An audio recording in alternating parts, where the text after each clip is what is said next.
que ela se senta, começa a chorar e me diz: se não me conseguires ajudar, eu estou ao limite de me divorciar. Porque, ou seja, eu e o meu marido, a nível de dinâmica sexual, está muito difícil, é uma barreira de cumplicidade que se quebra. Em Portugal ainda estamos muito naquela mentalidade de correr atrás do prejuízo. Então só procuramos ajuda quando realmente as coisas já não vão bem. Quando eu peço, por exemplo, a uma mulher para fazer uma ativação ou um relaxamento da musculatura íntima, dizem: como é que eu faço isso? Ao fazer exercício físico de forma regular, estás a potenciar a função do pavimento pélvico. Quão melhor eu me sinto com o meu corpo, mais predisposta eu vou estar a explorar a minha sexualidade. Claro que sim, claro que sim. Nós mulheres temos uma falta de autoconhecimento muito grande. Faz com que não consigamos falar com os nossos parceiros sobre aquilo que realmente nos dá prazer. Portanto, eles não podem saber. Se nós não sabemos, como é que eles podem saber? A utilização, por exemplo, da pílula pode ter como consequência a diminuição da libido, pode ter como consequência a diminuição da lubrificação, tem dor ou desconforto na penetração superficial e ou profunda, independentemente das posições que adota? Pois. O problema é quando a resposta é: não tenho dor porque só faço missionário. Nós podemos ter uma dinâmica sexual satisfatória sem penetração. A pornografia nunca ajudou, não é? Não. O problema é que a pornografia veio criar ilusões sobre aquilo que é uma atividade sexual. O orgasmo é uma experiência dada a nível cerebral. Não é porque estimulamos uma zona genital que vamos ter um orgasmo. Se nós conseguimos nos dar prazer, é muito mais fácil transmitir ao nosso parceiro aquilo que nos dá prazer e aquilo que gostamos. E todos somos felizes. Onde é que a nossa sociedade ia se todos arranjassem desculpas para não fazer? O medo paga o medicamento. Nós queremos é tirar essa malta do sofá. Aqui em Portugal nós não temos cultura de treino. Mas tenho solução para isto. Sabem qual é? Exercício físico. A essência deste podcast é lutar contra o meu principal concorrente, que é o sofá. Sabias que metade das mulheres relatam dificuldades na relação sexual, como dor ou falta de desejo, e que muitas vivem em silêncio porque cresceram a acreditar que falar sobre sexualidade, intimidade ou saúde pélvica é um tema proibido, mesmo que seja com o seu parceiro, que na maior parte das vezes fica sem perceber o que há de errado? A verdade é que o físico humano continua a ser um território cheio de tabus, onde assuntos como dispareunia, incontinência ou disfunção sexual são muitas vezes varridos para debaixo do tapete. Mas o silêncio tem um preço: vidas limitadas pela dor, pela vergonha e pela falta de informação. Segundo o ChatGPT, a nossa convidada de hoje tem dedicado a carreira a quebrar esse silêncio. Sónia Rodrigues é fisioterapeuta pélvica e osteopata, especialista em saúde íntima feminina e pioneira em áreas como a fisiosexologia, um campo que liga a fisioterapia à sexualidade, ajudando mulheres a recuperar confiança, prazer e qualidade de vida. Neste episódio vamos falar sobre o que carga d'água vem afinal a ser o pavimento pélvico, sobre quando começar a preocupar-nos com a saúde íntima, sobre o papel do exercício físico na sexualidade e sobre porque é que perdas de urina não são normais. Se queres perceber como podes reduzir drasticamente a probabilidade de usar fraldas para a incontinência e porque é que a sexualidade e o pavimento pélvico devem fazer parte da conversa sobre saúde e bem-estar, este episódio é para ti. Bem-vinda. Bem-vinda, Sónia. Obrigada. Obrigada pelo convite. Obrigado por estares cá. Qual é que é a tua missão? Ora, a minha missão é a prevenção. A prevenção e a educação dos pacientes para que não normalizem determinado tipo de sintomas, nomeadamente a dor na relação sexual, a perda de urina ou até mesmo a dor na menstruação, que é muito, muito normalizada. Quebrar mitos e, sobretudo, fazer com que as pessoas, ou seja, melhorar a qualidade de vida das pessoas. O que é afinal o pavimento pélvico? Ora, Paulo, o pavimento pélvico é uma estrutura que é composta por a parte muscular, ligamentos, fáscia, portanto tem uma estrutura que fica, que sustenta basicamente a nossa pelvis e sustenta também a parte dos órgãos das vísceras pélvicas, nomeadamente a bexiga, o útero, os ovários, a ampola retal, portanto todas as vísceras pélvicas, digamos. O objetivo do pavimento pélvico tem vários objetivos, mas um dos objetivos é a sustentação dessas vísceras. Sim. E a função. E o treino pode ser amigo e inimigo do pavimento pélvico. Rita, essa questão tem muito que se lhe diga. Porquê? Porque o pavimento pélvico, por exemplo, a musculatura superficial do pavimento pélvico tem como função, sobretudo, na resposta sexual. Portanto, visto que... Exatamente. Ok. Sim. Visto que, por exemplo, se temos uma boa função do pavimento pélvico, o exercício físico pode ser um potenciador. Ok? Se temos alguma alteração do pavimento pélvico e se o pavimento pélvico não consegue ter uma função adequada durante a atividade física, pode ser prejudicial. Ou seja, nunca começa no treino, começa antes. O problema. Sim. E pode ser Ok. um potenciador. Por exemplo, as mulheres que praticam crossfit. Isto é mais específico em mulheres. Pelo menos vê-se mais em mulheres em crossfit, em que fazem, por exemplo, uma gestão de pressão abdominal bastante forte por elevação de cargas altíssimas, correto? E muitas vezes são feitas em apneias inspiratórias forçadas para conseguir manter o peso. Ou seja, o que nós chamamos bracing, é isso? Sim. Ok. Ou seja, aquilo que nós temos que perceber é que o abdômen e o pavimento pélvico andam sempre de mãos dadas, são sinergistas. Portanto, quando existe uma gestão de pressão abdominal, o pavimento pélvico leva com uma consequência, digamos assim. Ok? Então, é por isso que é fundamental, cada vez que, independentemente da modalidade, e não necessariamente associado à atividade física, acho que é super importante as pessoas serem submetidas a uma avaliação de pavimento pélvico para perceber como é que está funcionalmente toda a estrutura abdominal-lombopélvica. Mas eu posso prejudicar o meu pavimento pélvico a fazer exercício físico? Há algum tipo de agachamento que... Imagina, não é só o pavimento pélvico também, mas, por exemplo, existem homens com diástase abdominal. O que é que isso é? Basicamente, a diástase abdominal é quando, dependendo da bibliografia que nos baseamos, é quando o afastamento entre os retos do abdômen é superior a entre 2 a 2,5 cm. Ok? E isso pode fazer com que haja uma instabilidade da parte abdominal, fragilizando essa linha. Porquê? Porque, por norma, o que é que acontece? Quando estamos submetidos a determinado tipo de exercícios de forma repetida e não temos em conta, por exemplo, a estabilização abdominal ao esforço, aquilo que vai acontecer é que estamos a forçar determinado tipo de estruturas. Por consequência, o pavimento pélvico. Ou seja, o problema não é o exercício em si, é a forma como eu pratico. Exatamente. É, sobretudo, a consciência corporal que temos que ter para executá-lo de forma eficiente. E como é que fazemos os homens deste mundo pararem de ter vergonha de assumir? A educação, a consciencialização de que o pavimento pélvico é só mais uma parte do corpo humano é fundamental para cortar ou para quebrar esse tabu. Ok? E da mesma forma que eu acho que as pessoas muitas vezes não procuram porque também não sabem o quão é importante, por exemplo, perceber como é que devemos pegar de forma eficiente num peso. Não sabem. Acham que fazerem a apneia inspiratória é aquilo que, digamos, inconscientemente fazem, portanto, é aquilo que normalizam. Mas depois, quando submetemos a uma avaliação, isto acontece muito, por exemplo, ainda no outro dia estava a avaliar a esposa de um colega que é PT, e à medida que estava avaliando a esposa, eu estava-lhe a explicar, a nível ecográfico, o que é que acontecia cada vez que ela fazia determinado tipo de esforços.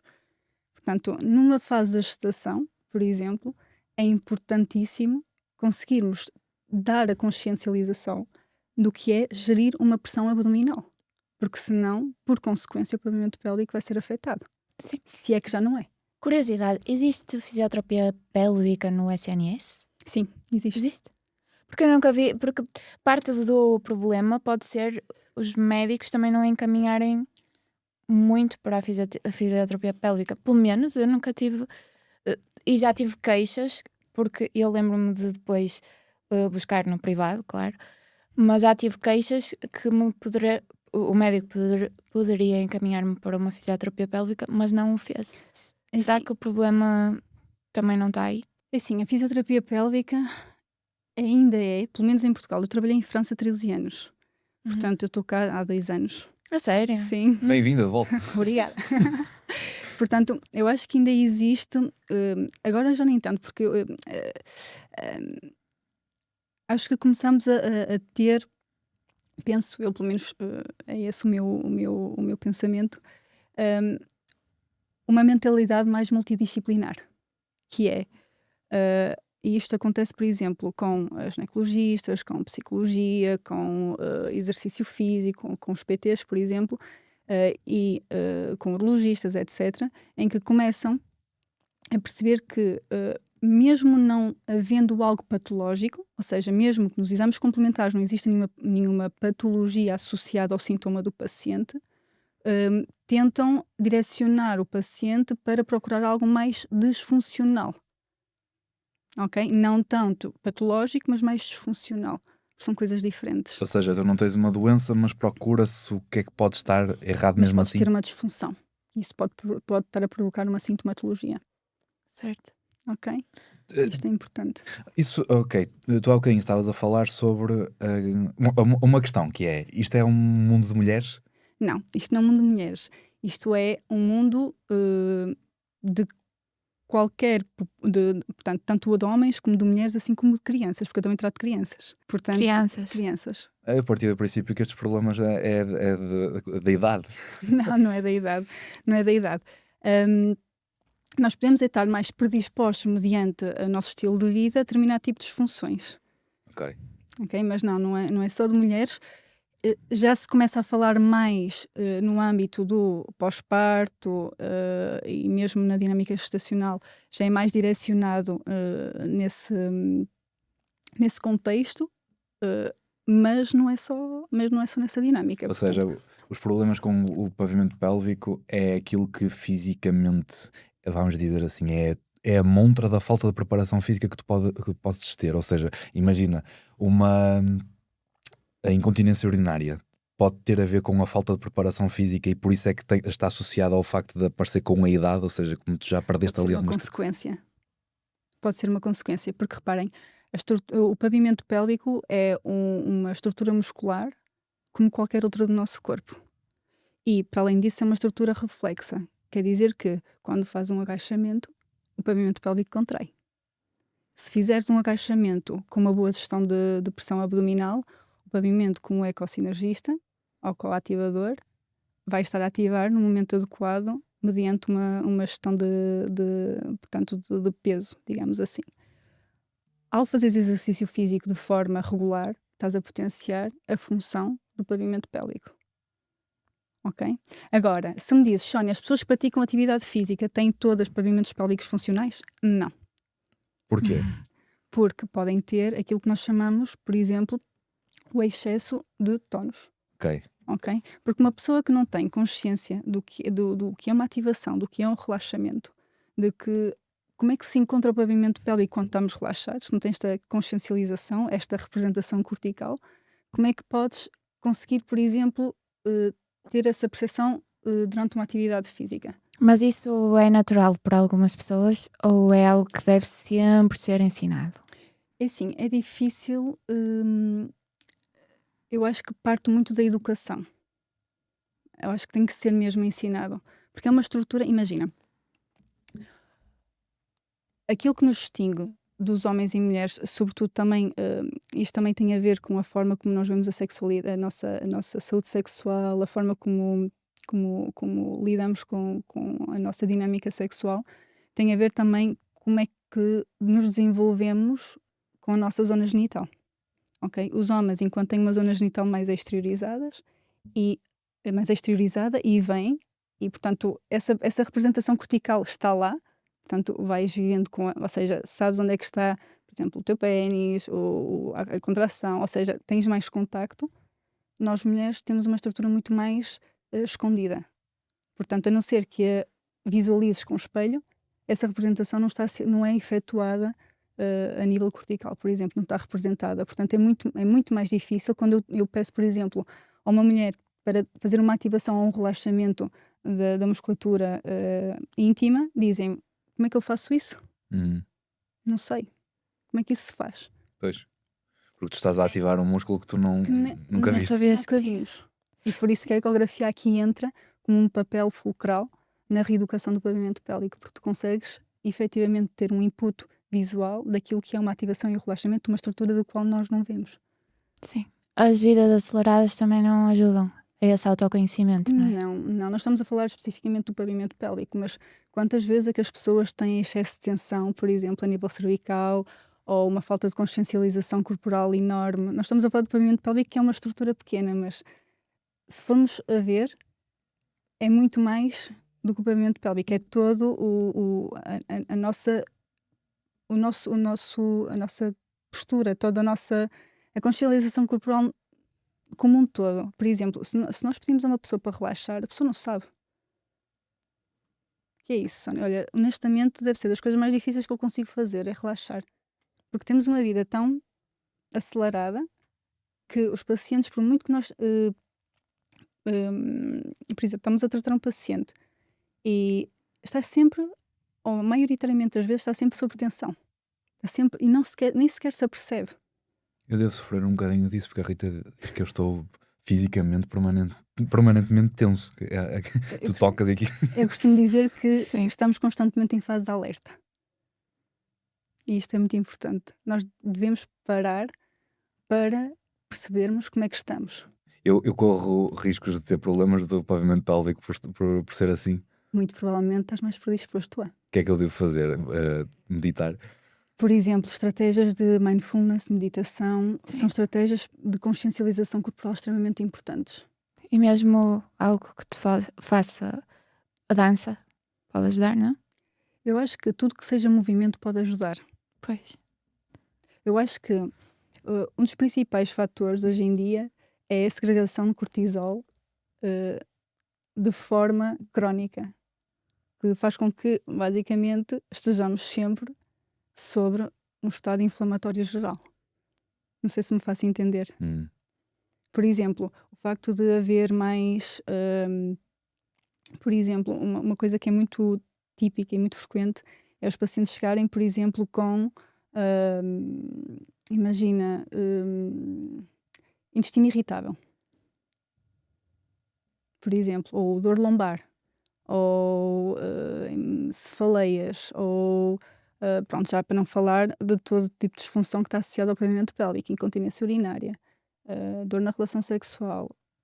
Ou seja, é literalmente sinais de um corpo em estado de alerta. A mulher que tem dor na relação sexual fala mais rápido com o parceiro ou contigo?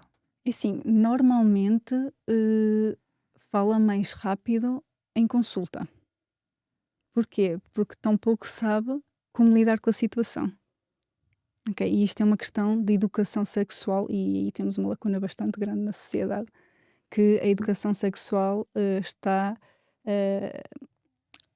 um bocadinho posta de parte, em que efetivamente temos muito mais informação, temos acesso a muito mais informação, mas essa informação não é adaptada ao nosso caso, não é?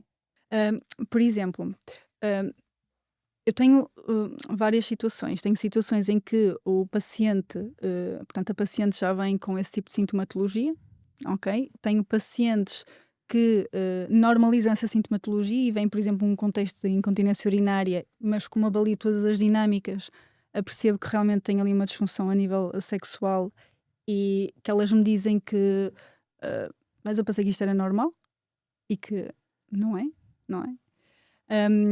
Por exemplo, e tenho pacientes que também já me aconteceu que vieram porque o namorado entrou em contacto comigo e disse: Sónia, tenho a minha namorada que tem isto e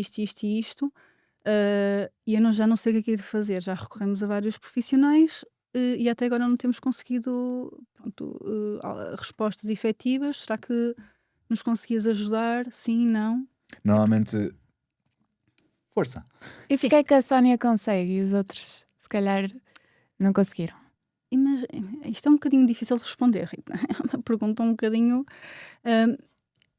eu acho que não é o facto de eu conseguir e os outros não. Eu também tenho casos que posso falhar, ok? E simplesmente aquilo que eu tento fazer é tentar perceber o contexto da situação e tentar melhorar nesse aspecto. Porque nós, quando estamos a falar de uma disfunção sexual pode ser multifatorial. seja, podemos estar a falar num contexto, num fator, por exemplo, estrutural, em que aí realmente temos uma afetação da musculatura do pavimento pélvico, e também pode estar relacionado também a determinado tipo de hábitos em que vamos ter que os avaliar para perceber se adequam ou não, ou seja, se são, digamos, adaptados à vida do paciente, digamos assim. Porque, por exemplo, temos uma pessoa que tem uma disfunção sexual e passa a maior parte do seu tempo, por exemplo, sentada, que não pratica qualquer tipo de atividade física. Eu tenho, por exemplo, pacientes que se levantam, que apanham o carro para ir para o trabalho, passam 8 horas sentados, chegam a casa, fazem o comer, sentam-se para comer, da mesa passam para o sofá e do sofá para a cama. Isto é a dinâmica e a realidade de muitos portugueses. Ou seja, isto tem um impacto. Se já temos uma disfunção sexual presente, o facto de ter uma inatividade do movimento, digamos, ou seja, o facto de não ter movimento no seu dia-a-dia acaba por potenciar, por exemplo, essa disfunção. Portanto, por isso que é importante perceber como é que é a dinâmica do paciente, desde o momento em que acorda até o momento em que se deita. O que é que isso pode influenciar, por exemplo, para desencadear uma disfunção sexual ou para potenciar uma disfunção que já está presente? E quais são os outros fatores que podem... Olha, pode ser, por exemplo, a educação. Pode ser, por exemplo, o autoconhecimento. Porque muitas vezes nós mulheres temos uma falta de autoconhecimento muito grande. Faz com que não consigamos falar com os nossos parceiros sobre aquilo que realmente nos dá prazer. Portanto, eles não podem saber. Se nós não sabemos, como é que eles podem saber? Se tu não falas contigo mesma, como é que queres falar com alguém? Portanto, o autoconhecimento é extremamente importante. Depois temos fatores como fatores emocionais associados. Temos fatores como, por exemplo, medicamentosos, a utilização, por exemplo, da pílula, que pode ter como consequência a diminuição da libido, pode ter como consequência a diminuição da lubrificação. E depois temos outro fator também, por exemplo, mas isso são fatores mais no forro psicológico, que são os fatores traumáticos, okay? Que é muito, muito frequente. Ou seja, tu passaste por um acontecimento mais complicado e isso faz com que tu tenhas um reflexo. Um gatilho que te pode, digamos, incapacitar a ter uma dinâmica sexual adequada. Como é que tu resolves um caso desses? Equipa multidisciplinar, derivar. Sim, mas não estamos a falar de casos, não estamos a restringir-nos só a casos graves de violação, estamos a falar de outros aspectos da vida. Sim, por exemplo, imagina que por algum motivo durante o ato sexual tens uma dor e que essa dor provoca, por exemplo, uma ativação reflexa da musculatura do pavimento pélvico. Ok. Se não tens percepção de que realmente há essa contração, como é que vais contrariá-la? Ou como é que consegues dar resposta se existe uma dor? Automaticamente o teu corpo se defende, o que pode fazer com que haja um agravamento dessa sintomatologia ao longo do tempo. É por isso, quais são as estratégias que as pessoas basicamente adotam? Por exemplo, se estivermos a falar de uma dor à penetração profunda, que é a dispareunia profunda, as pessoas basicamente o que fazem é alterar posições. Então, quando questiono, por exemplo, a dinâmica sexual, digo sempre, em algum momento durante a sua dinâmica sexual tem dor ou desconforto na penetração superficial e ou profunda, independentemente das posições que adota? Pois. O problema é quando a resposta é não tenho dor porque só faço missionário. Só lá estás em uma posição em que estás... Isso é que é dispareunia. Exatamente. Eu conheci esta palavra a preparar este episódio, eu não fazia ideia. O que é isto, Sim. afinal? Dispareunia ou dispareunia superficial. Assim, nós temos a dispareunia, basicamente é dor, é um sintoma. Ok? É preciso. Nós podemos ter sintomas e podemos ter disfunções assintomáticas. Podemos ter alterações das É pior. Quando é sintomático ou não? Sim, porque está tudo bem, mas ou seja, já existe uma alteração, mas que não nos provoca sintomas. Pois. Mas mais cedo ou mais tarde. A conta vem, não é? Exatamente, é por isso que nós devemos sempre enverdar por a prevenção.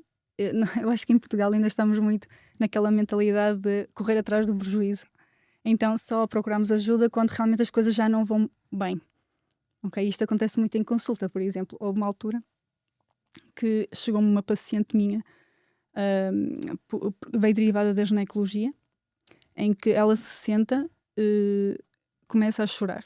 Isto acontece muito em consulta, porque já é casos mesmo quase extremo, e me diz: Sónia, se não me conseguires ajudar, eu estou ao limite de me divorciar.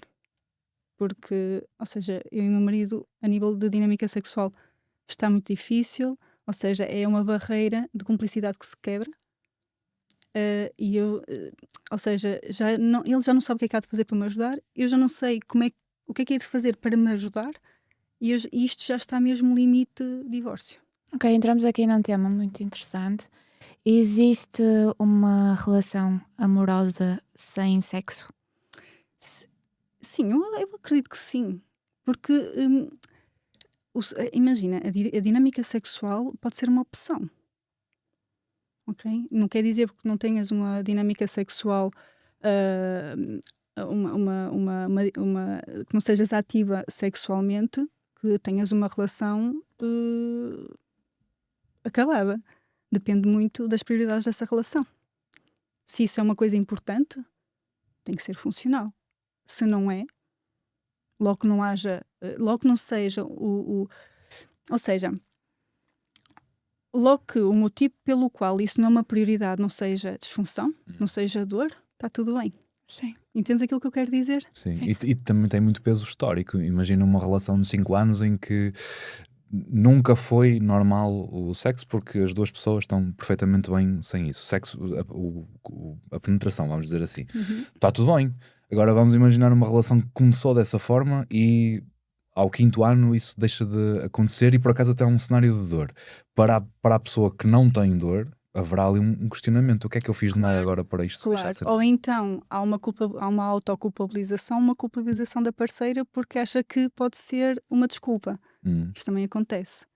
Mas o que é que as pessoas não sabem é que nós podemos ter uma dinâmica sexual satisfatória sem penetração. Por exemplo, a dinâmica sexual é muito mais do que a penetração. E um dos motivos pelo qual muitas vezes também pode potenciar, digamos, as funções sexuais, nomeadamente penetratórias, é o facto de só se focar naquilo que é a penetração. Só se focar no prazer do homem. Isso muitas vezes acaba por não ser prazeroso para a mulher, e a mulher acaba por passar isso para segundo plano. A pornografia nunca ajudou, não é? Não. O problema é que a pornografia veio, digamos, criar ilusões sobre aquilo que é uma atividade sexual. Ilusões. E isso não é educação sexual, de forma alguma. Devíamos ser educados sexualmente. Sim, desde pequenos. O que é que isso iria melhorar nas nossas vidas? Consciencialização corporal, por exemplo. Os nossos limites. O consentimento. A própria comunicação entre o casal. Exatamente. Eu acho que eu costumo dizer que a dinâmica, e depois é assim, nós estamos a falar de uma dinâmica sexual, mas é de uma dinâmica sexual. Uma dinâmica sexual não requer necessariamente a presença de uma segunda ou terceira pessoa. Quando eu pergunto ao paciente se ele é sexualmente ativo, quer dizer que ele pode ser sexualmente ativo sozinho ou acompanhado. Ok? Isso conta? Conta, claro que conta. Olha, eu não sabia. Também não. Fazia ideia. Também não. Fazia ideia. Daí a autoexploração. É extremamente importante. Porque se nós nos sentimos bem connosco próprios, se nós conseguimos nos dar prazer, é muito mais fácil transmitir ao nosso parceiro aquilo que nos dá prazer e aquilo que gostamos. E todos somos felizes. O que é a fisiosexologia? Ora bem, a fisiosexologia basicamente é uma área da fisioterapia pélvica que visa estudar, digamos, as funções do pavimento, ou seja, as funções sexuais, basicamente. Há um estudo sobre o motivo pelo qual pode ser aquela disfunção sexual, ou seja, pode ser aquela disfunção presente e percebendo a fisiopatologia, conseguimos dar uma resposta mais efetiva à sintomatologia e à disfunção. Porquê que as mulheres são tão associadas à falta de desejo sexual? Isso é uma realidade em várias faixas etárias. Um dos motivos pelo qual pode ser, é como te digo, O homem não lavou a louça. é muito. Às vezes pode ser uma contrariedade. Mas existe sempre, mesmo a falta de desejo, por exemplo, numa situação de pós-parto, em que a mulher está literalmente em modo de sobrevivência, em que a prioridade é amamentar a criança e tentar recuperar as horas de sono dentro daquilo que é possível. Nós não podemos exigir que ela tenha desejo sexual como se tivesse uma dinâmica completamente normal. Ok? Sim. Pronto. Se falarmos em dinâmicas normais. Sim. Se falarmos Sim, nessas se falarmos em dinâmicas, porque é que é tão normal uma mulher que tem falta de desejo sexual? Pode ser pela falta de comunicação, não é? Pode ser pelo fator também da medicação que pode estar associada, foi aquilo que eu vos falei no início. Pode ser simplesmente porque existe algum tipo de disfunção funcional associada do pavimento pélvico, por exemplo. Portanto, pode ser também do estilo de vida, uma pessoa que esteja constantemente sob stress, que esteja constantemente em estado de alerta, não podes pedir para estar com o desejo, com a libido a 100%. Sim. Não é? E é completamente flutuante. Não é? Nós não temos que estar 100% aptas todos os dias. Ok? E muitas vezes é-nos exigido isso quando isso não corresponde toda à realidade.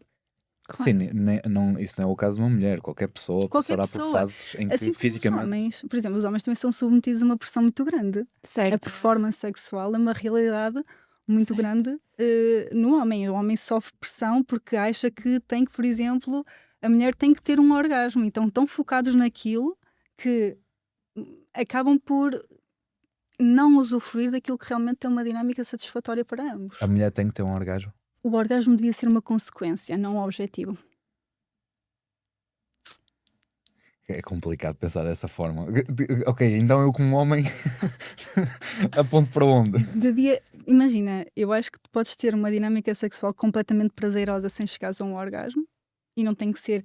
Ou seja, a meta nunca deve ser o orgasmo, a meta deve ser a satisfação de ambos e a partilha. Eu costumo dizer que a dinâmica sexual é um momento de partilha e de conhecimento.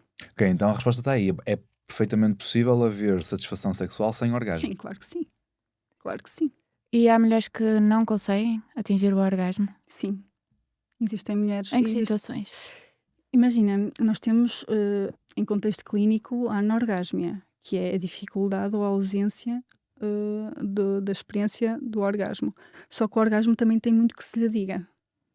É multifatorial. Por exemplo, o orgasmo é uma experiência que é dada a nível cerebral. Ok? Não é porque estimulamos uma zona genital que vamos ter um orgasmo. Portanto, e para chegarmos ao orgasmo... Ou seja, há orgasmo sem toque? Pode haver? Claro que sim, claro que sim. Uhum. Claro que sim. Os psicogénicos. Que é um psicogénico. Basicamente, quando tu tens... Ou seja, imaginas e crias quase como se fosse um historial, é muito pela base da imaginação, em que basicamente crias um contexto e esse contexto cria-te uma resposta física. É quase como sonhar acordado. Não, quando és mais novo, por exemplo, eu creio que isso é mais comum nos rapazes. Fala-se nos sonhos molhados, que tu tens isso a dormir mesmo. Acontece os orgasmos que tens a dormir. Isso é possível acordado. Em que eu faço isso conscientemente. Também pode ser possível acordado. Assim como também podes conseguir ter um orgasmo com a estimulação de determinado tipo de zonas erógenas, não necessariamente genital. Isso é todo o mundo. É incrível. A sexualidade é afetada pelo exercício físico? Imagina, Rita, eu acho que não diria tanto a sexualidade, a saúde sexual. Uhum. A saúde sexual, basicamente, imagina, o pavimento pélvico era aquilo que eu estava a tentar dizer há pouco. O pavimento pélvico, portanto, nós temos estruturas específicas, portanto, músculos específicos do pavimento pélvico que nos permitem uma função sexual, que é a estagnação, por exemplo, dos corpos cavernosos, tanto no homem como da mulher, que nos permite o prolongamento dessa excitação. Ok? Ou seja, isto em português muito simples é tens que ter o sangue retido lá na zona. Para Exatamente. tudo funcionar. E esse sangue é retido por essa musculatura superficial do pavimento pélvico. Eu, por acaso, era para trazer a minha pelezinha. Podias ter trazido. Mesmo. Opa, estou mesmo triste. Podia ter trazido. Eu vinha a pensar nisso. Aconteceu-me com ela. Mesmo para vos mostrar, porque acho que é algo... E é uma coisa que eu explico sempre aos pacientes. Por exemplo, eu acho que é extremamente importante, quando nós educamos um paciente, explicar este tipo de informação. Porquê que tem? Ou porquê que lubrifica, por exemplo? Ou o que é necessário para lubrificar? Por exemplo, a lubrificação. Nós mulheres estamos muito habituadas a este tipo de realidade, que é: tens falta de lubrificação, metes lubrificante. Tens dor menstrual, tomas a pílula. Tens incontinência urinária, metes um penso. Então acabamos por negligenciar a função de determinado tipo de estruturas, não é? E isto acaba por afetar automaticamente a nossa qualidade de vida, porque a dor continua, porque se existe dor é porque alguma coisa não está bem, não é? A dor é um sintoma. Portanto, nós quando temos um sintoma, a incontinência urinária é um sintoma. Portanto, se temos esse sintoma é porque alguma coisa não está bem. Sim. E dar resposta como pensos rápidos, não é? Falta de lubrificação, lubrificante. Dor menstrual, pílula. E porquê que a pessoa tem dor menstrual? Não é? O lubrificante é necessário de alguma forma? Dentro de uma resposta sexual, ótima, nós deveríamos poder lubrificar de forma adequada. Só que se a lubrificação não está adequada, não é? Dependendo dos fatores que estão associados, nomeadamente a parte da medicação, nomeadamente a dinâmica do casal, nomeadamente o dia-a-dia da pessoa, ou seja, existem vários fatores que podem estar associados. Mas é importante perceber porque é que se lubrifica. Por exemplo, nós para conseguirmos lubrificar, o clitóris tem que estar vascularizado. Como é que é isso? Sim, ok. Por exemplo, isto é um bocadinho mais complexo. Um pénis, por norma, ou seja, para entrar em ereção tem que estar vascularizado. O clitóris é exatamente igual. Ok, então, ok.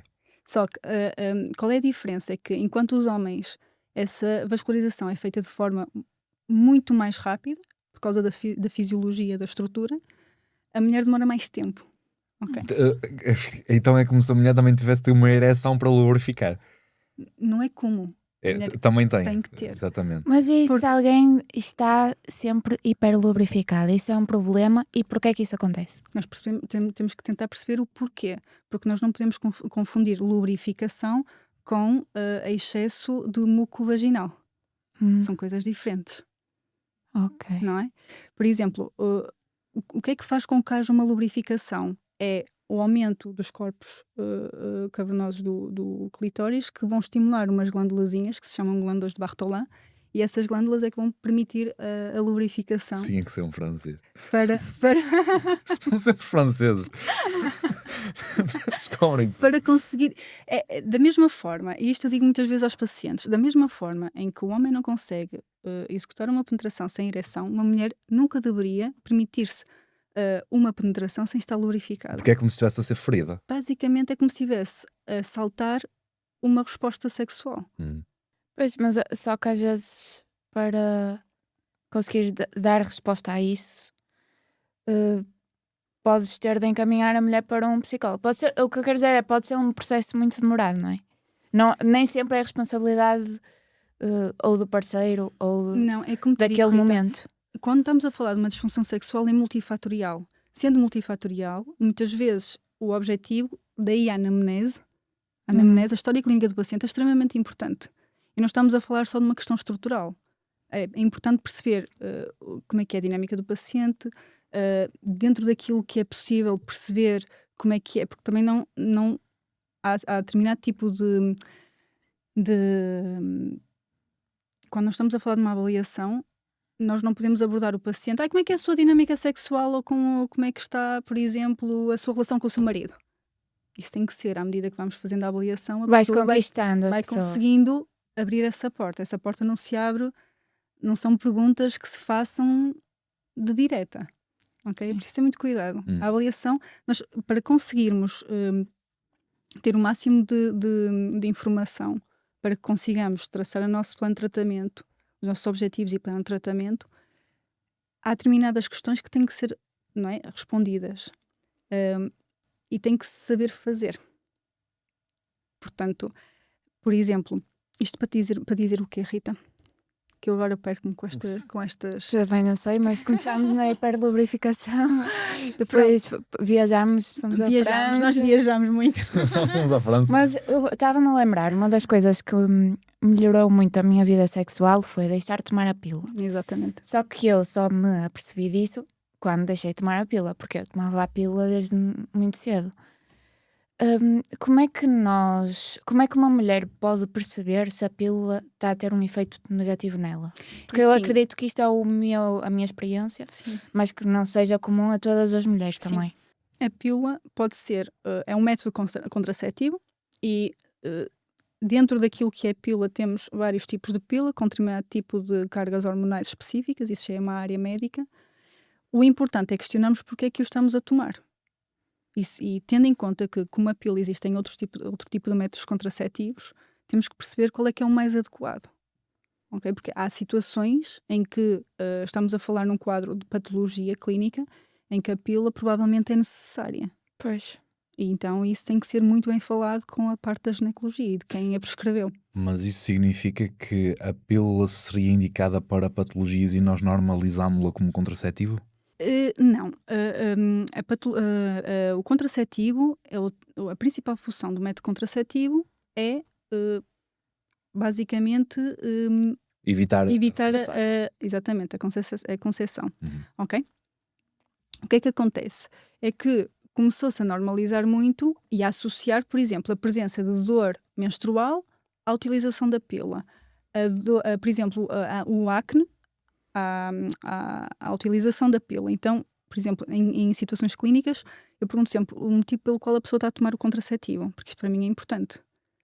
Mas olha, Sónia, eu estou a tomar o contraceptivo desde os meus 14 anos.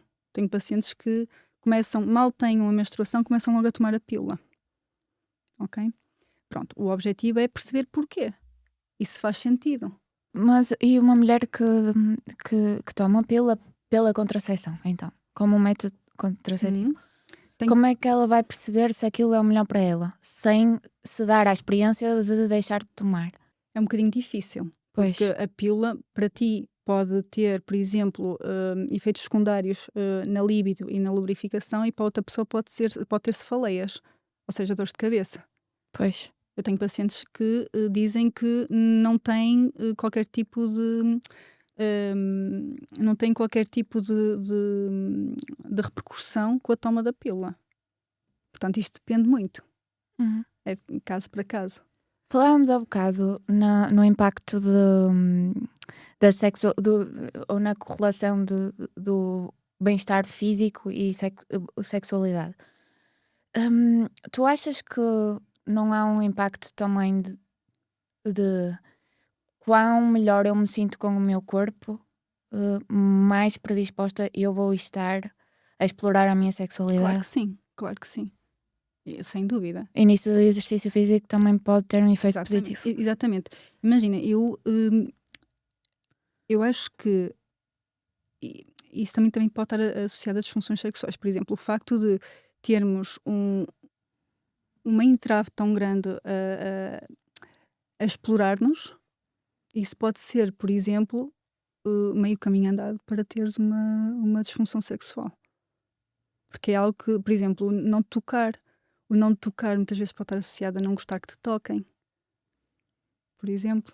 E é engraçado que há bocado estávamos a falar sobre isso e nós estamos na cidade que em Portugal inteiro foi a responsável por eliminar a sexualidade das escolas. Foi aqui em Famalicão que surgiu o caso judicial que... Eu soube disso ontem, fiquei um bocado chocada. Por acaso estávamos a falar disso ontem em família e foi aqui Tu soubeste disso? que... Sim, sou. E assim, eu também não sei que tipo, ou seja, porque aquilo que passa nos mídias muitas vezes é um bocadinho exponenciado. Não sei que tipo de critérios foram realmente removidos, porque dentro das escolas nós temos eu tenho professora, eu tenho pacientes que são professoras e este tema é muito, digamos, falado nas minhas consultas, não é? E uma das coisas que, por exemplo, uma professora, uma paciente minha professora disse-me foi: Sónia, muitas vezes nós queremos implementar a educação sexual nas escolas e um dos principais entraves são os pais. Porque os pais acham que, obviamente, que isto vai depender da religião da pessoa, da cultura da pessoa. Existem vários fatores associados. Então, há pais que querem ser responsáveis pela educação sexual dos filhos. Sim, mas Não foi às este escolas. caso. Foi Sim, este, sim, ca- foi este caso foi caso. precisamente um pai que foi para tribunal porque queria tirar a educação ou o filho reprovou porque faltava a disciplina onde Sim, abordava. cidadania, sim. Exato. Não, Era cidadania. Sim. Exato. Pronto. Que tinha sexualidade como uma componente da disciplina. Porque eu acho que está muito relacionado o conhecimento com a predisposição para iniciar a atividade sexual mais cedo. É exatamente o contrário. Uhum. Eu acho que quanto mais conhecimento tem, mais conscientes somos daquilo que faz sentido ou não fazer. Sim. Ok? Isto é mesmo importante. Por exemplo, eu em França trabalhava também muito com a parte da neurologia em crianças e acompanhei um caso de hemiparese, ou seja, uma criança que nasceu com uma parte do corpo que estava afetada. Hemiparese. É quando temos digamos, uma afetação de metade do corpo. É um AVC. Mas é uma espécie de uma paralisia? É uma paralisia, sim. Ok. Eu não conhecia essa condição. Pronto, é um AVC, mas que é dado na parte durante o parto ou após o parto, dependendo da situação. E ela dizia-me que isto é um bocadinho, digamos, grave, porque ela dizia que dentro de determinado tipo de grupos só eram aceitas, e estamos a falar de crianças de 12, 13 anos, só eram aceitos naquele grupo se já tivessem tido relações sexuais. Grupos Grupos de amigos? de amigos, sim. Incrível. Não, é mesmo incrível. Como é que é? Imaginar que isto... Não, isto para vocês perceberem a proporção da falta de conhecimento que é ser quase como um critério de inclusão de um grupo social. Sim, mas isso era definido pelas próprias crianças, não é? Pelos Sim, adolescentes. sim, mas isso também por causa da informação que têm acesso, muitas vezes completamente descontextualizada, Claro. e que depois acabam por ter impacto sobre aquilo, não é? Sobre um assunto que provavelmente está completamente desadaptado Sim. à realidade. Sim. Eu não acredito que tu podes evitar que isso aconteça, porque adolescentes são adolescentes, nós passamos por lá e fizemos essas parvoíces. Podes aumentar a educação que os adolescentes têm e o critério, o conhecimento que tens para lidar com um assunto daqueles. Eu estou a ser, portanto, bloqueado de aceder a uma sociedade de... Ok, eu estou muito bem, eu não preciso estar lá para nada. Pronto, mas O problema é que nós não temos esse critério. por isso que eu considero que a informação é poder. Sim. E se nós começarmos a educar as pessoas desde tenra idade, acho que é meio caminho andado para conseguirmos ter uma sociedade, digamos, conscienciosa. Sim, Ok? Isto é mesmo muito importante. sem dúvida. É por isso que, por exemplo, numa abordagem, numa consulta de avaliação, o principal pilar é a educação do paciente. Sim. É muito, muito importante, porque a mim não me adianta tratar uma estrutura se a pessoa tem um comportamento completamente desajustado, mas tampouco sabe como é um comportamento correto. Sim, e a consulta é muito mais valiosa por isso, porque Claro que sim. ela leva os teus ensinamentos para a Os vida. pacientes costumam dizer que as minhas consultas são umas aulas. São aulas. E eu creio que médicos de nova geração cada vez são mais assim, são mais educadores do que propriamente tratadores de doenças Imagina, só. Paulo, eu trato os meus pacientes como eu gostaria de ser tratada. Isto é a minha base. Portanto, eu gosto muito, eu para conseguir aderir, eu tenho que perceber. Então, para que o paciente consiga aderir ao meu tratamento, eu parto do princípio que ele tem que perceber o motivo pelo qual eu estou-lhe a fazer determinadas questões ou porque lhe estou a fazer determinado tipo de tratamento. Isto é super importante, porque isto tem um impacto a nível de resposta. Foi por isso que estás aqui hoje, foste super recomendada pela minha cunhada. Mas, Fofa. mas e já agora? Eu estou grávida, em que fase tenho de parar de treinar e quando é que posso voltar? Imagina, Rita, não existe uma fase específica para parar de treinar. Eu acho que a partir do momento em que não exista nenhuma contraindicação médica e que não exista nenhuma disfunção associada e sendo devidamente acompanhada por um profissional de exercício especializado, que isto também é importante, podes ir até ao final, sem qualquer problema. E quando é que posso voltar depois? A partir do momento em que a paciente, portanto, o pós-parto depende. Imagina, depende se estamos a falar de um pós-parto por cesariana, de um pós-parto em que o parto foi através, portanto, um parto vaginal. Se nesse parto vaginal teve algum tipo de lesão associada ou não. Okay? Ou seja, episiotomia ou laceração. Ok? Isso é extremamente importante. Primeiro avaliar. Eu acho que a partir do momento em que uma mulher é submetida a um parto, nunca devia iniciar atividade física sem ser submetida a uma avaliação pélvica, funcional pélvica, mas abdominal pélvica. Onde é que se criou a ideia de que uma grávida praticar exercício é perigoso e que mas ao mesmo tempo ela deve subir e descer escadas para o bebê nascer? É que até é contrassenso. Exato, isso é um bocadinho incoerente no fundo, não é? Porque imagina, o parto é movimento.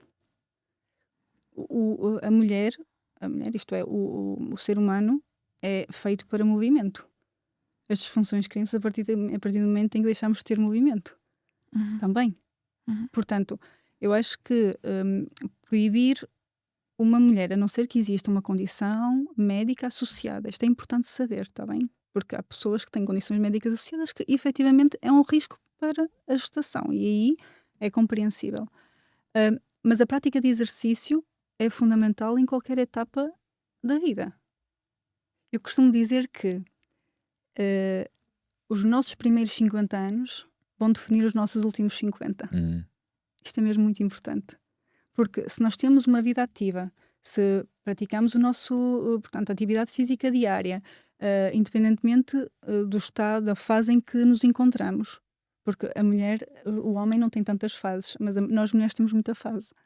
Não é? Temos a fase da parte da reprodução, depois temos a menopausa. Não precisas dizer, é durante o mês. Durante um mês. Durante o mês. Já temos. Exatamente. No mês temos ali quase uma semana em que não é condicionada, porque eu acho que nós devemos começar a normalizar também aquilo que é a menstruação, porque a menstruação é saúde. E está com uma conotação extremamente negativa e nós devemos parar de associar a menstruação a algo negativo. Okay? Isto é mesmo muito importante. Como é que eu posso melhorar os meus sintomas menstruais? Primeiro perceber porque é que tens sintomas menstruais e depois tratá-los de forma adequada. E isso passa por uma avaliação a nível ginecológico e por uma avaliação pélvica funcional. Okay. Mas às vezes também pode ser, por exemplo, a alimentação que contribui negativamente. Mais uma vez, as dores menstruais é um sintoma. O motivo pelo qual a temos pode ser multifatorial. Sempre. Um sintoma nunca é unifatorial. Mas há um certo grau de normalidade nas dores menstruais. Porque está a haver uma Podes ter desconforto. Ok. O que é que isto quer dizer? A menstruação é um processo inflamatório fisiológico. Ok? O que é que pode potenciar essa inflamação? O teu estilo de vida. A forma como comes, se és sedentário ou não. Pois. Ok? Portanto, primeiro precisamos de saber, ou então, se existir algum tipo de patologia associada, por exemplo, endometriose. Ok? Endometriose é uma patologia inflamatória extremamente importante, que até há bem pouco tempo era subdiagnosticada, porque toda a gente normalizava as dores menstruais, e depois, quando explorada de forma mais aprofundizada, era realmente focos de endometriose espalhados e que realmente era mais do que dores menstruais. Ok? Isto é muito importante. Mas é algo que pode estar a piorar precisamente porque o estilo de vida proporciona, ou seja, quando vives sempre sob tensão, não é normal que aconteçam condições dessas. Não podemos dizer que uma pessoa que tenha um estilo de vida saudável que fica completamente isenta de ter algum tipo de patologia. Não é? Isso não podemos dizer isso. Claro. Mas a verdade é que o teu estilo de vida vai influenciar muito a condição com que, não é, a tua condição clínica. Certo? Por exemplo, nós falamos muito da epigenética. Temos o fator genético associado, mas esse fator genético pode ser influenciado mediante o estilo de vida que nós temos. Por exemplo, nós sabemos que existe um fator genético associado a determinado tipo de patologia, mas se nós temos uma boa alimentação, se tivermos uma atividade física diária, se existe um cuidado na nossa higiene de vida, a probabilidade de potenciarmos esse fator genético é muito menor. Certo? Claro. E voltando aqui à gravidez e ao parto, o parto vaginal pode danificar o pavimento pélvico? Pode como não. Uhum. Não Mas sei, pode, ao danificar em casos extremos, pode ser irreversível? eu não conheço nenhum caso Uhum. que tenha sido, que tenha sido irreversível. Ou seja, aliás, que tenha originado uma disfunção sem reversão. Nem em casos de episiotomia. Não, imagina, a episiotomia, aquilo que pode ser nós temos 3 tipos de vamos ver se eu consigo explicar isto de outra maneira. Existem graus de lesão e esses graus de lesão podem influenciar, por exemplo, aquilo que é a dinâmica, a competência da musculatura do pavimento pélvico. Ok? Quando temos algum tipo de episiotomia ou laceração, temos uma cicatriz presente numa zona muscular. Ok? E essa zona, se essa cicatriz não for trabalhada, ficamos muito mais predispostos a determinado tipo de disfunções. Porquê? Porque é uma cicatriz que não permite uma funcionalidade da estrutura. É como qualquer cicatriz, uma cicatriz abdominal, qualquer cicatriz que não seja trabalhada é uma cicatriz que pode predispor a uma alteração tanto de sensibilidade, porque, repara, quando existe um corte de uma estrutura, tu não cicatrizas fibra por fibra. Ou seja, o plano de deslizamento vai ser comprometido. Logo, a contração das estruturas vão ser comprometidas. Portanto, ficas muito mais predisposta a determinado tipo de lesões, porque a musculatura não se contrai de forma adequada. Então podemos dizer que é irreversível, não? Sim, podemos dizer que é irreversível. Certo. Outra pergunta sobre o parto. É natural? Ou devemos normalizar? Ou porque é que nos foi ensinado que é normal ter bebés numa posição que não há gravidade, no fundo? Reformula outra vez a pergunta. Porque é que é normal eu dar à luz deitada e não de pé, em que a gravidade me facilitaria a saída do bebê? Imagina, existem posturas que podem facilitar o expulsivo, não é? Agora, a questão é, qual é a condição da paciente? Se a paciente pode adotar esse tipo de posições, tem condições para? Também ou seja, existem outros fatores que também podem estar associados que podem não permitir com que isso aconteça. Sim, mas na maior parte das vezes é mais vantajoso, certo? É mais seguro, penso eu. Quando nós estamos a falar, por exemplo, a maior parte dos partos tem epidural. Uhum. A epidural tira-te um bocadinho, tira-te a sensibilidade. Portanto, tirando-te a sensibilidade, acaba por exemplo, determinado tipo de posições, se calhar não conseguires adotá-las de forma tão, digamos, funcional. Ok. Depende. Pode. Agora, se é uma postura que é mais fácil, não necessariamente para a mulher, provavelmente sim. Uhum. E uma paciente tua teve o bebê, acabou a gravidez, tu vais dedicar mais tempo indicar-lhe a melhor marca de pensos para a incontinência urinária, ou achas que consegues trabalhar a probabilidade disso não acontecer? Imagina, não é por ocorrer um parto vaginal que a pessoa vai ter obrigatoriamente incontinência urinária. Ok? Há pessoas que não têm incontinência, há pessoas que têm, há pessoas que não tiveram qualquer tipo de parto vaginal, tiveram cesariana e têm incontinência urinária. Isso é possível. Ok? Cesariana e incontinência urinária? Sim. Mas porquê? Qual é a explicação para isso? As disfunções não estão necessariamente associadas a um parto vaginal. Eu não sei como é que aquela paciente estava a nível estrutural antes. Imagina que eu nunca tinha acompanhado aquela paciente. Não é? Ok. Muito provavelmente é uma paciente que já tinha algum tipo de disfunção instalada. E com o parto, quando tens sobretudo uma cesariana, porque existem estruturas que estão diretamente relacionadas, por exemplo, com a parte da bexiga, a nível abdominal, podemos estar a influenciar, ou uma vez que estão afetadas, pode estar a predispor a paciente a incontinência urinária. Como é que tu trabalhas isso? A abordagem do paciente é sempre uma abordagem global. Eu não trato sintomas, eu trato a paciente. Portanto, primeiro preciso perceber como é que está a função abdominal, preciso perceber como é que está a função do pavimento pélvico, preciso perceber o que é que está a alterar se tivermos algum tipo de disfunção, que estruturas é que estão afetadas, e depois aí trabalhar a nível manual, depois trabalhar tudo que seja a parte educacional, consciencialização corporal e depois existe uma componente de, digamos, atividade física associada, em que me permite perceber se essas estruturas estão aptas, estão funcionais para receber, por exemplo, atividades de impacto. Pela tua experiência, na maior parte das vezes os parceiros influenciam positivamente a mulher ou incentivam a procurar ajuda? Em que situações, Rita? Sei lá, num pós-parto, para fortalecer o pavimento pélvico, para retomar a normalidade? Eu acho que os parceiros estão cada vez mais ativos naquilo que é o acompanhamento no processo de gestação, por exemplo, e no pós-parto das pacientes.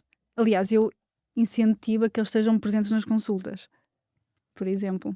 E acaba por ser, digamos, uma descoberta para eles, porque primeiro não têm conhecimento daquilo que é feito e, para além disso, também aprendem um bocadinho sobre, por exemplo, todas as dinâmicas do pavimento pélvico. Aliás, eu tenho pacientes, os maridos das pacientes, ou os companheiros, que dizem: isto também é para mim? Isto ainda bem que vim? Porquê? Porque também, ou seja, acabam por se rever em determinado tipo de informações que não tinham nem ideia. Eu acho que o facto de virem a esse tipo de consultas, por exemplo, no contexto de disfunção sexual, o que é que eles próprios podem fazer para melhorar não é, o ambiente e a dinâmica sexual de ambos, eu acho que é extremamente benéfico. Claro.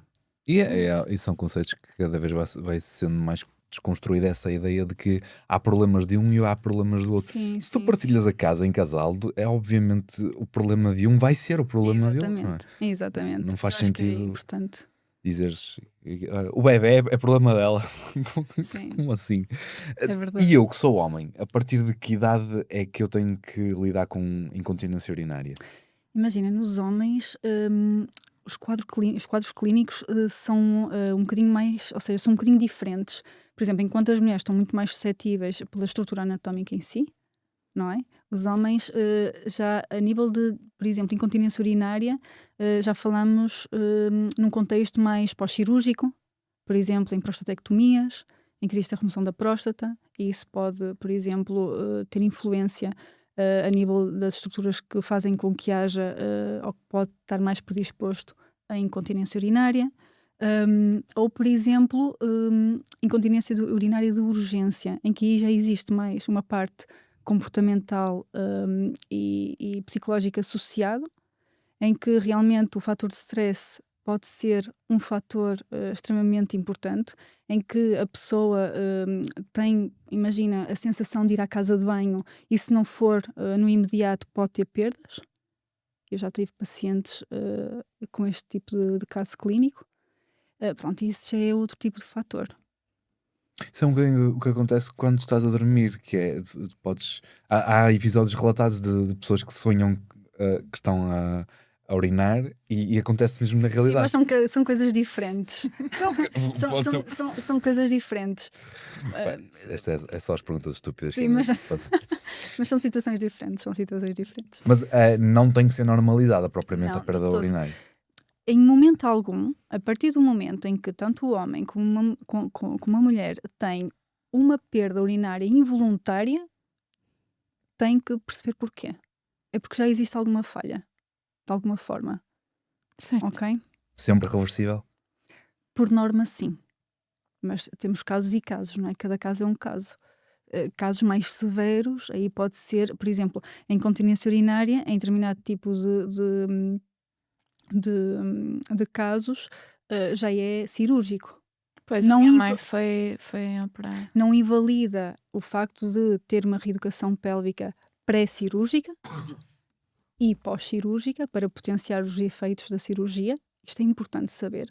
Por exemplo, em França trabalhava com um urologista em que partilhávamos imensos casos e ele era mais por uma parte de prevenção. Dizia-me: Sónia, olha, tenho esta paciente, quero que tentes recuperar o máximo possível a nível funcional.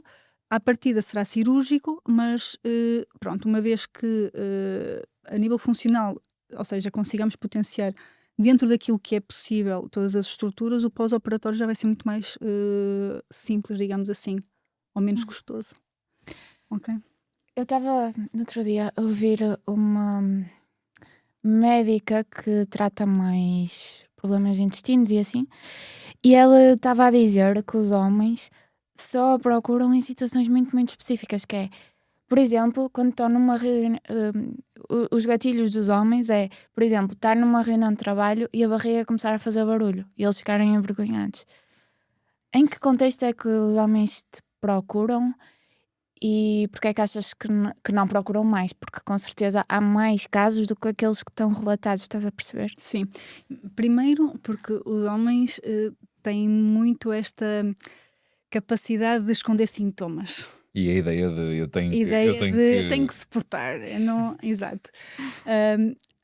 Em que determinado tipo de circunstâncias é que os pacientes me procuram? Em situações de dor pélvica, que é cada vez mais frequente em homens.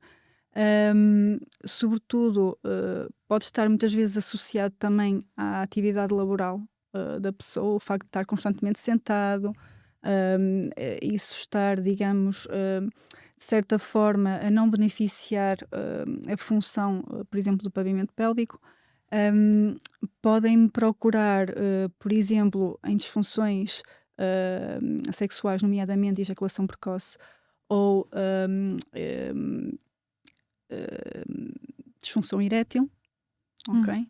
E também em idades mais jovens, é cada vez mais frequente. Sim, procurariam mais rápido nesses casos, não? Se Sim, pudesse eu acho dizer. que quando afeta a dinâmica sexual, existe ali sempre uma questão de o que é que eu posso fazer e tentam um aconselhamento. E esse aconselhamento muitas vezes vem direcionado para a fisioterapia pélvica e ainda bem.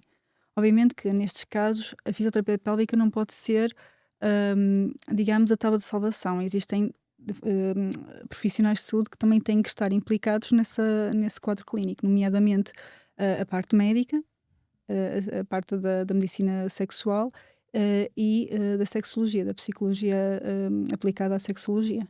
Sim. Porque eu imaginava muito mais rapidamente um psicólogo a ajudar-me a tratar uma condição de ejaculação precoce. Mas depende do motivo pelo qual a pessoa está com ejaculação precoce. O problema é esse. Em que casos é que tu, na qualidade de fisioterapeuta pélvica, consegues ajudar uma condição de ejaculação precoce?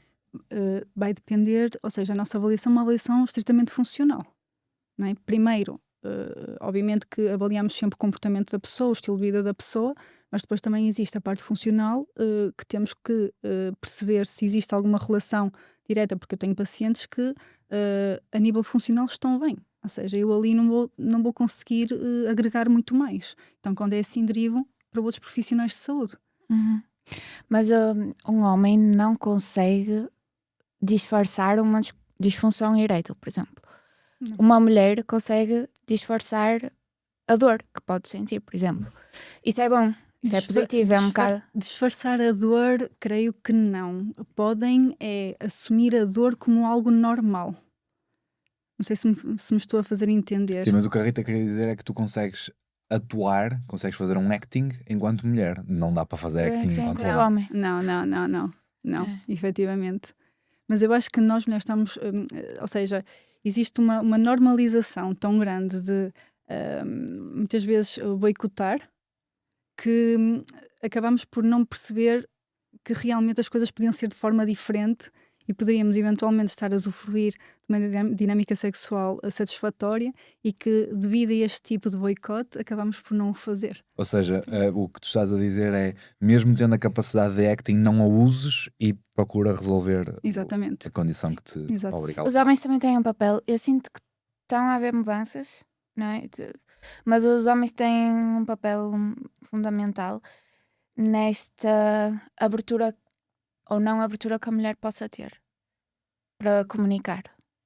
Sim, eu acho que ambos são responsáveis pela comunicação, Uhum. não é?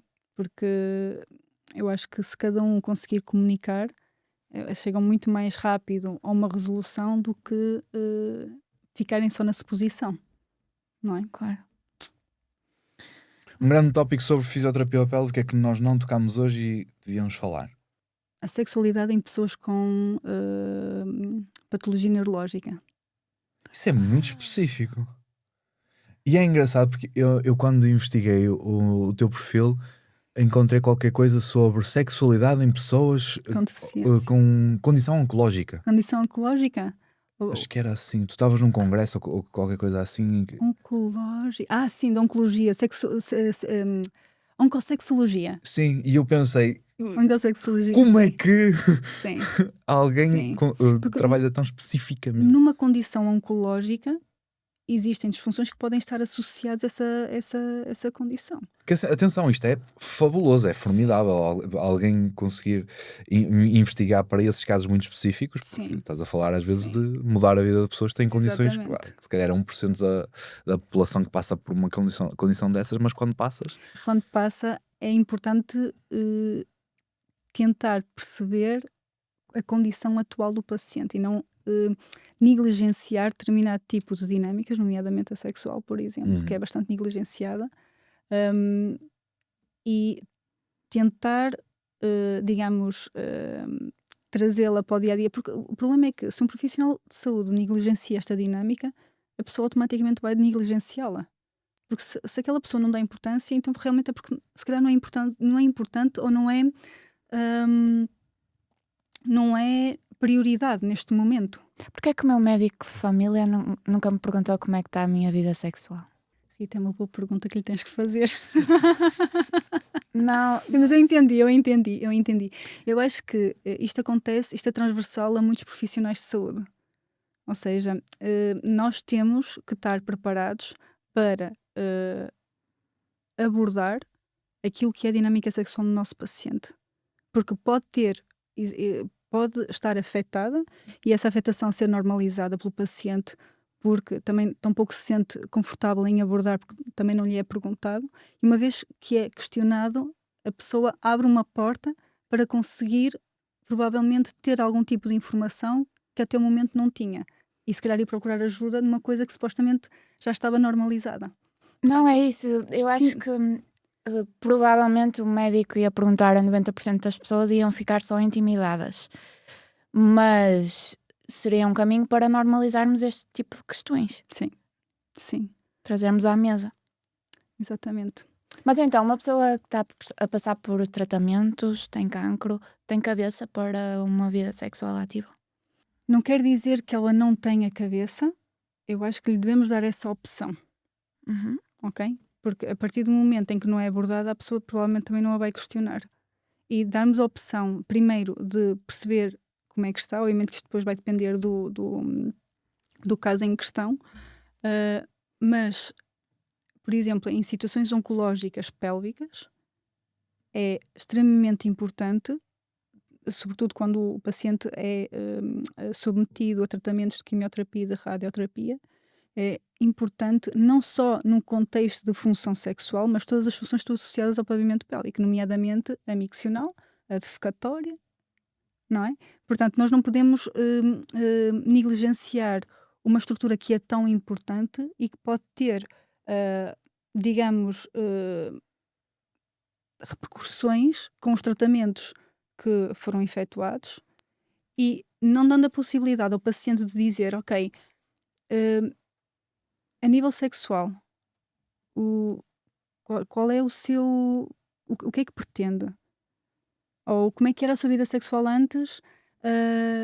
Porque é extremamente importante para os pacientes. Uma pessoa que tem uma atividade física, uma atividade sexual, digamos, ou seja, uma dinâmica sexual ativa e estar sendo submetida a um tratamento oncológico e deixar de poder fazer porque efetivamente as estruturas estão completamente alteradas devido ao tratamento, é uma condição que pode afetar a dinâmica de um casal.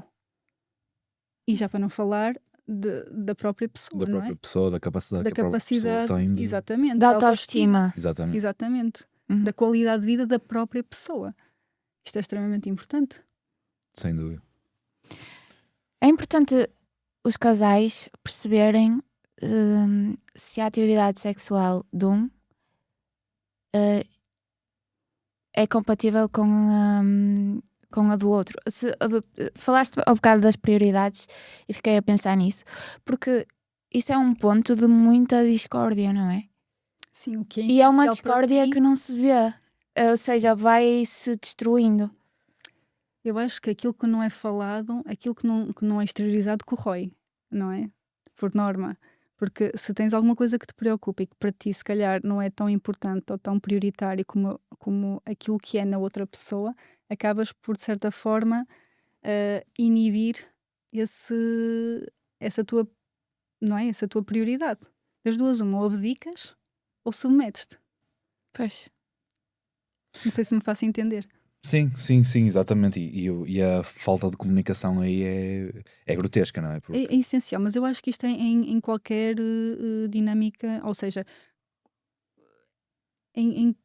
seja a nível de dinâmica sexual, como problemas do dia a dia, eu acho que se não houver uma boa comunicação, é impossível nós conseguirmos chegar, ou seja, o outro não pode adivinhar aquilo que nós queremos, ou quais são aquilo que nós consideramos um objetivo de vida, ou para nós conseguirmos estar bem.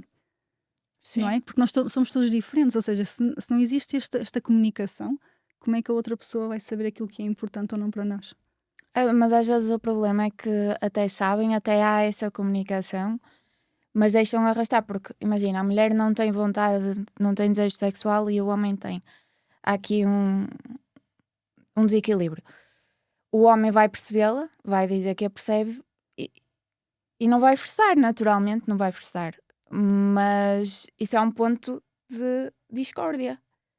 Quando, na verdade, na maior parte das vezes, as pessoas deixam arrastar uma coisa que é incompatível. Estou a falar bem ou mal? Eu estou a perceber aquilo onde queres chegar. Sim. Imagina, Rita, eu estou sempre com imagina. Os nossos ganhos. Os ganhos.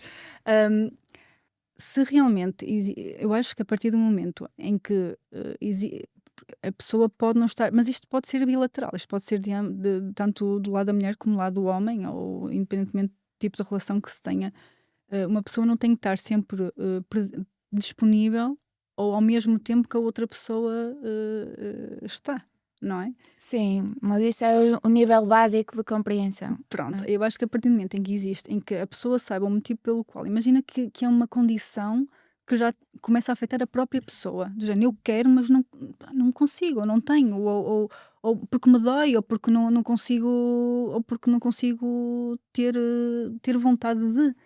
Aí, se calhar, já se deve questionar o porquê e procurar ajuda, ok? E isso eu aconselho sempre que seja uma ajuda, ou seja, que essa ajuda seja feita com a pessoa com quem se está. Sim. Há aqui uma pergunta que ficou por fazer, mas que me gera muita curiosidade. Qual é a diferença entre a Sónia fisioterapeuta e a Sónia osteopata? Não há diferença, porque imagina.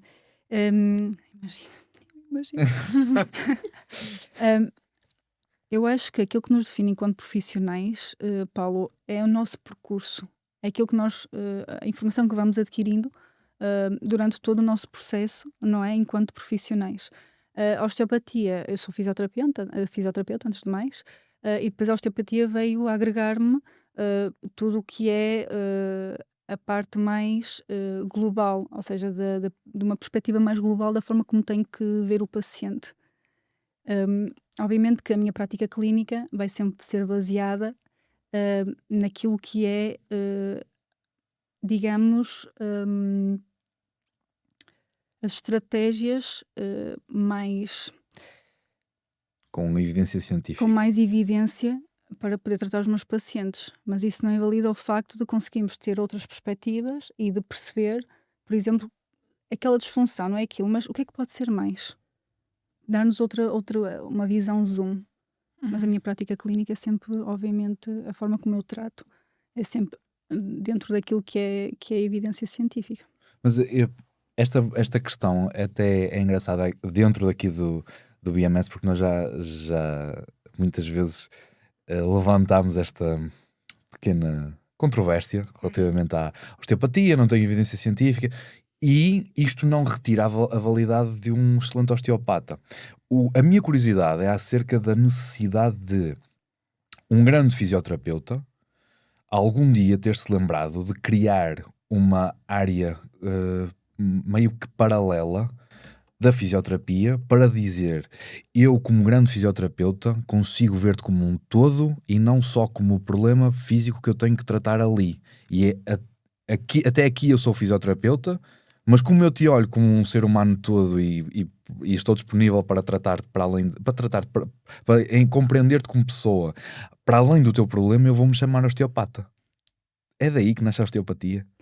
Isso é uma pergunta um bocadinho complexa, Paulo. Eu acho que não. Acho que a osteopatia é efetivamente uma forma de raciocínio um bocadinho diferente, em que, por exemplo, hoje em dia, aquilo que nós tentamos implementar e aquilo que eu tento implementar enquanto formador e docente é ver o paciente como um todo, ok? Portanto, isso não tem a ver só com a osteopatia, tem a ver com a forma como nós queremos educar os nossos fisioterapeutas a ver o paciente como um todo.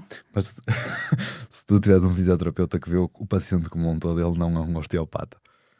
Não, porque tem a ver com uma questão quando digo ver um paciente como um todo, Paulo, é mais do género ter em conta várias dinâmicas do paciente. Ou seja, não é... ou seja, ser mais do que aquilo que é segmentário. Ou seja, o paciente tem dor à penetração, o meu foco não vai ser dor na penetração, vai ser o paciente. Ok? Por isso é que eu digo que trato pacientes, não trato pavimentos pélvicos. E quando tu vais avaliar um paciente, o objetivo é que avalies todas as dinâmicas. Isto não é o ser osteopata ou ser fisioterapeuta. É uma metodologia de trabalho em que o objetivo é que seja o mais completa possível para conseguirmos abordar o paciente de uma forma mais holística e tentar ajudá-lo em todos os fatores que podem estar a influenciar a sintomatologia. Entendes aquilo que eu te quero dizer? Entendo. Eu continuo a questionar se a osteopatia não é simplesmente a evolução da fisioterapia para o entender do ser humano no seu ser holístico. Porque aquilo que eu... Eu acho que uma pessoa não é pior fisioterapeuta por não ser osteopata. Entendes aquilo que eu te quero dizer? Eu acho que nós não é por ser, não é por ter osteopatia que sou melhor fisioterapeuta, ou seja, não é por ser osteopata que sou melhor fisioterapeuta. não, sem dúvida, sim, Entendes? sim. Ou seja, são duas profissões que se podem efetivamente complementar, mas depois, obviamente, que tendo em conta o nosso registro de trabalho, vamos optar por determinado tipo de metodologia de trabalho. Claro. Entendes? Sim, até porque como fisioterapeuta tu podes ser altamente especializado para uma determinada área que não tem nada a ver com a osteopatia. Sim, sim. Mas acho que são duas profissões que se podem complementar, sim. Última pergunta. Se tivesse a missão de elevar 5% de população que pratica exercício para 95%, por onde é que começavas? Daria o exemplo. Tu dás o exemplo. Ficamos por aqui esta semana com a resposta mais curta e concisa de sempre a esta pergunta. É verdade, porque nós enquanto profissionais de saúde, nós temos como objetivo a implementação de uma qualidade de vida ótima do paciente, ou seja, tentar guiá-lo de certa forma, ou seja, o foco não é só tratar patologia, é educar o paciente para que, não tendo essa disfunção, tenha um estilo de vida minimamente adequado para que não tenhamos que estar constantemente a vê-lo em consulta, não é? Nós educamos o paciente para que ele tenha um estilo de vida saudável, não educamos, ou seja, não tratamos disfunções só. Então, sempre que tenho um paciente, aquilo que eu faço sempre é perguntar: pratica algum tipo de atividade física? Não, ok. Dentro da sua dinâmica do dia-a-dia, em que momento é que me poderia implementar algo que goste? E começar assim aos pouquinhos. Porque o facto de as pessoas saberem que eu tenho uma atividade física diária acaba por, no fundo, se sentirem mais quase como... Ou seja, se ela me pede para fazer... Ou seja, nós temos que ser coerentes com aquilo que pedimos. Eu não vou pedir a uma pessoa para praticar uma atividade física diária quando eu não o faço. Entendes? Portanto, eu acho que... Um bocadinho como acontece dos pais para os filhos, não é? Tu não vais educar alguém sem conseguires dar o exemplo. E se tu, como médico, queres ter essa capacidade de muito mais do que tratar e educar, tu tens que saber dar o exemplo. Isso é muito importante. A ti que nos acompanhaste até aqui, muito obrigado por estares connosco. Segue a Sónia, que está identificada aqui, se quiseres conhecer mais acerca de pavimento pélvico, sexologia e todas as palavras complicadas que nós abordámos neste episódio, mas que, segundo a Sónia, é um cenário lindo. Para a semana estamos cá de novo. Não te esqueças de subscrever o nosso canal. Sónia, muito obrigado. Obrigada. Obrigada a vocês. Obrigada. Onde é que a nossa sociedade ia se todos arranjassem desculpas para não fazer? O medo do medicamento. Não nos queremos tirar essa malta do sofá. Aqui em Portugal nós não temos cultura de treino. Mas tenho solução para isto. Sabem qual é? Exercício físico. A essência deste podcast é lutar contra o meu principal concorrente, que é o sofá.